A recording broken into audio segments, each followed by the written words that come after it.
Xi Jinping is the most powerful Chinese president in decades, and he has many faces. Tough guy Xi cracks down on corruption. Statesman Xi fights for free trade. Nationalist Xi reclaims land in the South China Sea. And visionary Xi aims to make China a great global power. Here's how a boy who was sent to the countryside to shovel sewage and feed pigs reached the pinnacle of power. Xi was born in Beijing in 1953. His father, Xi Jinping, was a communist revolutionary leader and China's propaganda chief who rose to become a vice premier before being purged in Mao Zedong's Cultural Revolution. At the age of 15, Xi too was affected by the Cultural Revolution.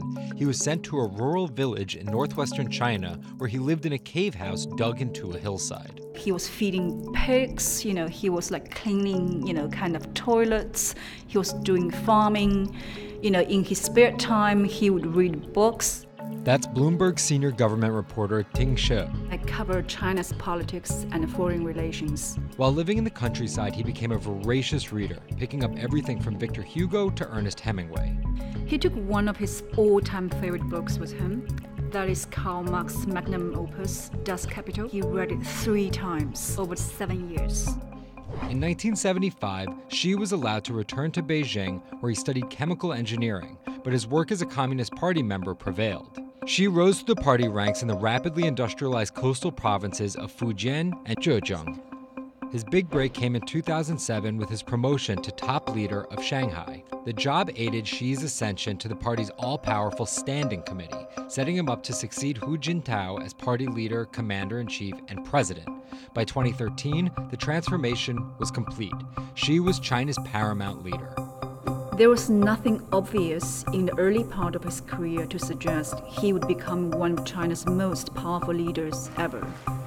Having taken power, Xi has demonstrated his flair for hands-on management and strict Communist Party discipline. He's launched a Mao-style campaign to tighten up controls on ideology, media, and dissent by arresting journalists and activists. And he has been overseeing probably the harshest crackdown on activism and human rights groups in the party's recent history. In addition, Xi has pledged a blizzard of economic reforms and ordered the biggest military overhaul since the 1950s. He has this great belief China totally deserves to restore its place in the world. Chinese dream is the phrase he coined to conveying this message. While Xi is seen as an able leader at home, he's only starting to establish China's new power on the world stage. And President Donald Trump has accused Xi of failing to curb the nuclear ambitions of North Korea. So far, he doesn't seem to be able to give up on North Korea because the fear about the collapse of North Korea and the consequences of that. But Xi is the first Chinese president not to visit North Korea and has argued China isn't responsible for them. And despite their disagreements over North Korea and trade, Xi and U.S. President Donald Trump hit it off.